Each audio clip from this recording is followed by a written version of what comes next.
Bueno, pues hoy quiero enseñaros lo que sería mi primera clase de gaita con un alumno nuevo. Y entonces quiero mostraros un poco cómo trabajo yo y que podáis comprobar si podemos aprender algo juntos. Lo primero que vamos a hablar es del origen de la gaita. La gaita es un instrumento pastoril. Se remonta ya hasta...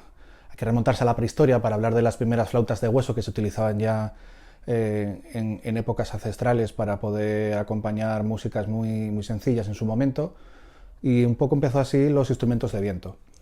La gaita, el gran cambio que hubo, sobre todo en el tema pastoril, fue porque empezaron a utilizar ya, pues eso, el estómago de los corderos, empezar a utilizar parte de la parte animal para inflar y hacer un fuelle que pudiese servir para soplar esa flauta sin tener que estar todo el rato con la boca soplando. Simplemente inflabas el fuelle, tenías un margen de trabajo y luego apretabas para que sonase la flauta.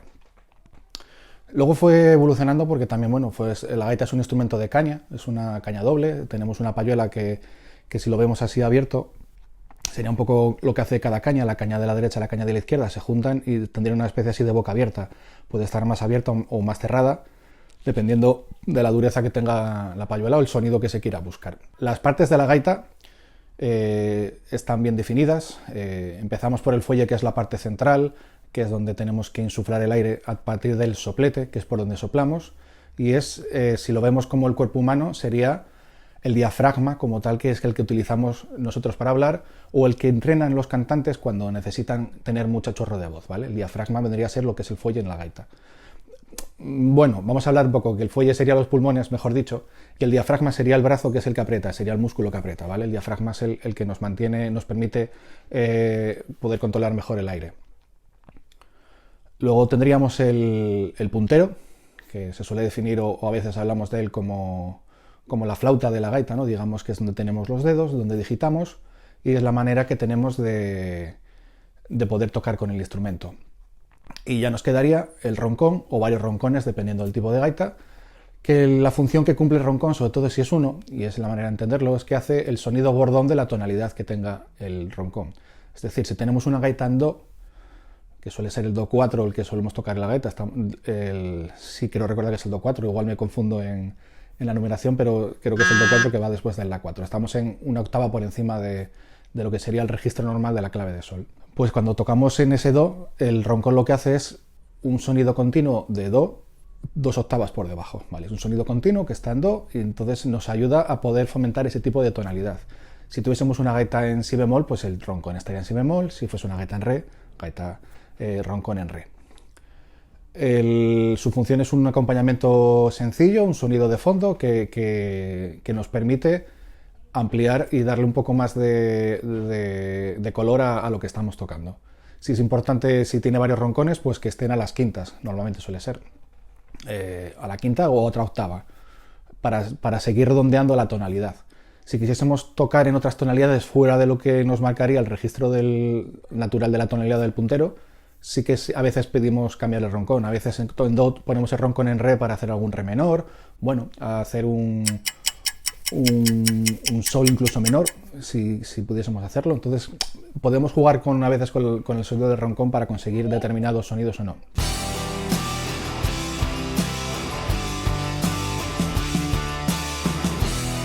Pues nada, la primera clase de gaita vamos a aprender las primeras notas con la gaita asturiana, que es la que yo suelo dar clase.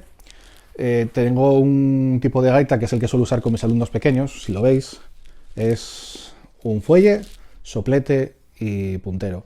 ¿Por qué de esta manera? Porque si tenemos el roncón abierto o la postura del roncón a veces nos molesta, pues este tipo de gaita, digamos, un poco de prácticas antes de empezar a tocar, nos simplifica un poco el que viene a ser la forma de coger la postura. Sí que es verdad que tener el roncón nos ayuda mucho a posicionar bien la gaita, pero bueno, esta la tengo para niños más pequeños y un poco para empezar a centrarnos y adecuarnos a lo que es la gaita. Si somos diestros pondremos el fuelle en la izquierda, si somos zurdos pondremos el fuelle en la derecha. Muy importante, porque incluso hubo épocas en que ya sabéis que a los zurdos se les obligaba a convertirse en diestros, y esto es importante porque tu parte cerebral necesita funcionar como debe ser, ¿vale? Eso nos va a influir en el último agujero aquí del do, que si somos zurdos deberíamos tener la postura al revés, ¿vale? Debería estar así la mano. Si somos diestros, colocaremos la mano izquierda en la parte superior y la mano derecha en la parte inferior. Si fuéramos zurdos, haríamos lo contrario, ¿vale? Tenemos el soplete para meter aire en el fuelle. Se va hinchando, vemos que nos mantiene bastante bien el aire, sobre todo porque no tenemos el roncón, que sería otra salida, y lo colocamos justo debajo del brazo. El músculo que vamos a utilizar para poder apretar en el fuelle va a ser el tríceps, ¿vale? El tríceps es el que tenemos aquí debajo. La gente que empezáis nueva no suele ser un músculo que tengáis muy trabajado, obviamente, salvo que hagáis alguna función con él. Entonces también nos centramos en poder trabajar ese músculo un poco antes, tratar de darle fuerza para no llegar a cansar la musculatura. En música es muy importante estar en posiciones relajadas y sobre todo que no haya dolor. Siempre que nos alejamos de la relajación aparecen dolores. Yo personalmente me tuvieron que infiltrar un dedo hace años ya por culpa de las tensiones que tenía yo en las manos y la verdad que no son cosas agradables y pueden complicarse. Una infiltración en un dedo se podía haber convertido en un desgarro en el tendón y haber perdido parte de la movilidad del dedo. Entonces ya vamos a trabajar buenas posturas, higiene postural, ergonomía, tratar de conseguir que toda la práctica del instrumento ya sea digamos corporalmente buena y también prestosa para nosotros desde el minuto número 1. Volvemos a coger el fuelle, lo hinchamos.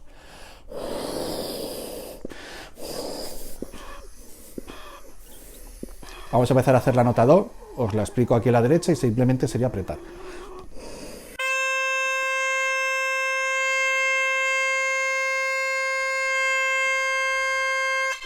Apretamos y mantenemos.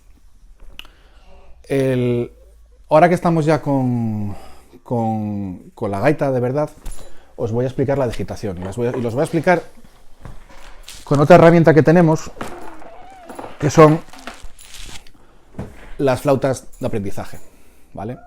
Las flautas de aprendizaje son como el practice un poco escocés, ese método que tenemos un poco también para no tener que estar con la gaita siempre, no se puede tocar la gaita siempre en todo momento, sonido fuerte, las horas en los vecinos la verdad que a veces no acompañan, no es mi caso, que la verdad que quiero desde aquí dar gracias a mis vecinos y la verdad que nunca tuve quejas y que en ese sentido, gracias vecinos por permitirme mejorar como gaitero. Vamos a repasar las primeras 5 notas que vamos a necesitar para hacer nuestra primera canción con gaita asturiana, ¿vale?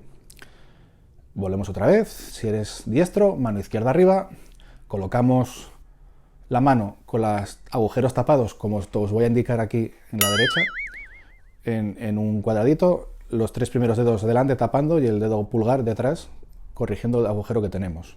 Y con la mano izquierda, el dedo pulgar se dedica a apoyar atrás y colocamos los otros 3 dedos. Con los 6 primeros que tenemos así, como si fuese un whistle, sumándole el de atrás, tocamos con 7 dedos y haríamos la primera nota, que sería la nota do.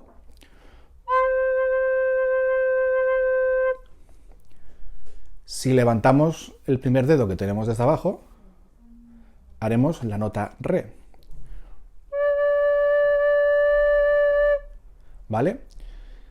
Si seguimos un poco la teoría de cómo son las flautas del colegio, las dulces y abiertas, levantando este dedo tendríamos la siguiente nota, ¿no? Pero en el caso de la gaita asturiana tenemos una digitación llamada digitación barroca o cerrada, entonces la postura del mi ya no sería así, sino que simplemente la tendríamos de esta manera. Si venís de gaita gallega, sería como un mi bemol, ¿vale? Nuestro mi natural sería vuestro mi bemol. Entonces tocaríamos el mi. Para el fa sería levantar, tapar el que vimos del mi y levantar el del fa. ¿Vale? Y lo siguiente que haríamos sería colocar el sol, que sería cambiar de mano. Dejamos la mano derecha tapada y tenemos el sol levantado. ¿Vale? Si lo repetimos todo paso a paso, tendríamos la escala de do a sol.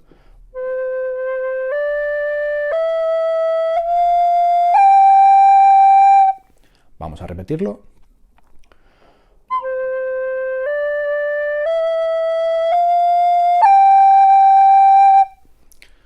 ¿Vale? Esto sería nuestra escala, que podríamos hacer este ejercicio de subir.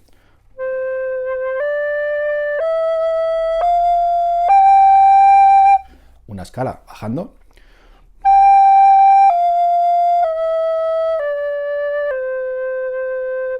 o alternando notas.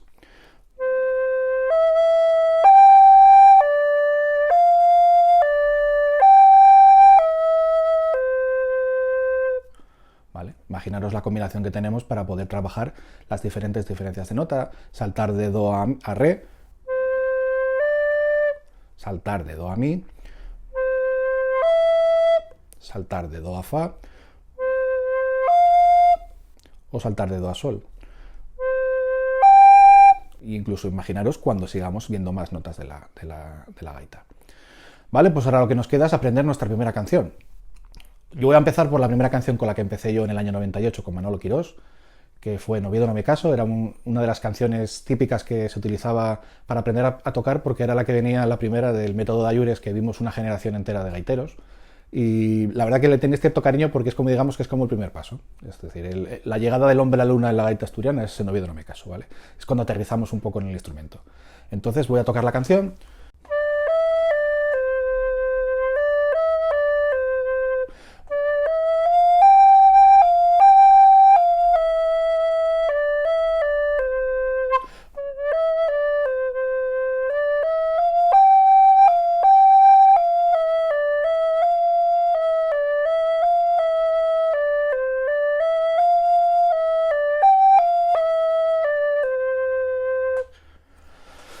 ¿Vale? Ya ves que no es muy difícil. Sí quiero recalcar que al principio, cuando estamos tocando la gaita, y si no venimos de tener una agilidad o de tocar otros instrumentos que nos dé un poco de rapidez mental mientras tocamos, es muy probable que los saltos de mano nos cueste un poco al principio, sobre todo el... ¿Vale? Porque la mano izquierda la controla una parte de la cabeza y la parte derecha la controla la otra parte. Entonces, mientras juntamos las neuronas de un salto al otro, hay que hacer un trabajo de mecánica, que se llama, ¿vale? En los músicos y en los instrumentos musicales tenemos unos ejercicios específicos que son de mecánica, que son lo que nos permiten es tener memoria muscular para poder ejecutar las notas musicales y las piezas musicales, determinadas cosas que son muy técnicas, pues tresillos en ritmos de 90, resulta que igual vas a hacer un dosillo dentro de un ritmo ternario. Bueno, son cosas que nos pueden romper un poco el esquema, pero se puede trabajar de forma mecánica, ¿vale? Muchos músicos de estudio no tienen por qué saber leer partituras, ellos tienen sus guiones de las canciones, tienen sus acordes. Puedo poner un ejemplo de un blues. Por cierto, recordarme que os ponga abajo en recomendaciones una versión que hicieron de la canción de Pulp Fiction en un concierto de Bruce Springsteen y su banda, que es bestial porque la improvisaron sobre la marcha, ¿vale? Lo que hicieron fue coger esa estructura de blues, saber qué acordes eran, en qué tono estaba, y la fusilaron, ¿vale? Eso son las destrezas del músico profesional. El tener esas habilidades mecánicas para que, si te hace falta darle un giro a un tema que tú conoces o a un ritmo que ya conoces, puedas hacerlo sobre la marcha. En la música tradicional, por ejemplo, es muy habitual, cuando se hacen grabaciones a los músicos de la tradición, que tú puedas conseguir dos versiones muy diferentes de la misma pieza. ¿Por qué? Porque muchos músicos improvisaban, ¿vale? Cuando estamos en la fiesta, estamos todos con ganas, pues a veces nos apetece dar un poco giro, y si estamos un día contentos, pues igual giramos mucho, ¿vale? Y eso en la tradición se da mucho, y es lo que le da riqueza, porque luego encontramos giros muy interesantes, y en vídeos que espero poder enseñaros de la tradición vais a ver que hay músicos con un nivel muy alto en la tradición. Vale, pues nada, terminada esta primera clase, ya veis que os explico un poco el origen de la gaita. Vamos viendo cuáles son las partes de la gaita, qué músculos empezamos a trabajar, qué posturas tenemos en la gaita asturiana. Una primera canción de ejemplo ya para saber cómo podemos ir enfocando una canción que es de la tradición, para poder ir enfocando el aprendizaje con el instrumento. Y ahora quiero haceros un pequeño anuncio. Quiero ofreceros un mes gratis a 10 alumnos.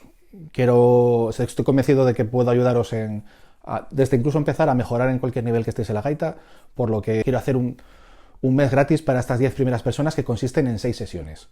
Vamos a hacer una tutoría inicial sabiendo el nivel que tienes, si partimos de cero, si tienes un nivel intermedio, si quieres conseguir algo en concreto, pues bueno, vamos a ir viendo qué podemos trabajar.